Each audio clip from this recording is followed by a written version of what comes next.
वह आदमी फ्रिज से बर्फ के टुकड़े निकालकर खा रहा था और अचानक उसकी आंखों से आंसू बहने लगे।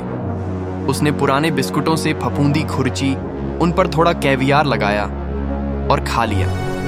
यही उसका आखिरी भोजन था। वह महीनों से उस हवेली में फंसा हुआ था क्योंकि वह वहां एक मशहूर पेंटिंग चुराने आया था। लेकिन जब लौटने की कोशिश की तो उसने पासवर्ड गलत डाल दिया। सिक्योरिटी सिस्टम सक्रिय हो गया, सारे दरवाजे अपने आप लॉक हो गए और उसका पार्टनर उससे संपर्क खो बैठा। घबराहट में उसने देखा कि मुख्य दरवाजा महंगे लकड़ी से बना है। उसने चाकू से उस पर वार किए और एक छेद बना लिया, मगर पीछे एक मोटी इस्पात की प्लेट। वह रसोई में गया पानी ढूंढने, पर मुख्य वाल्व बंद था, गैस भी नहीं थी और फ्रिज में बस एक्सपायर्ड मसाले रखे थे। अगली सुबह उसने देखा कि मेज पर रखे फल असली नहीं थे, वे तो पत्थर की मूर्तियां थी। उसने गुस्से में एक पत्थर का फल उठाया और कांच की खिड़की पर फेंका, पर फल टूट गया, कांच नहीं। अचानक एसी ने काम करना बंद कर दिया और कमरे का तापमान बढ़ने लगा। वह ठंडक पाने के लिए स्विमिंग पूल की ओर भागा, मगर उसमें नमकीन पानी था। यहाँ तक कि एक्वेरियम में भी समुद्री पानी भरा था। फिर उसने एक किताब के पन्ने फाड़े, मैग्नीफाइंग ग्लास से आग लगाई और धुआं फायर डिटेक्टर की ओर भेजा। जैसा उसने सोचा था, सिस्टम ने बारिश शुरू कर दी। घर के अंदर ही उसने वही पानी पीकर अपनी प्यास बुझाई,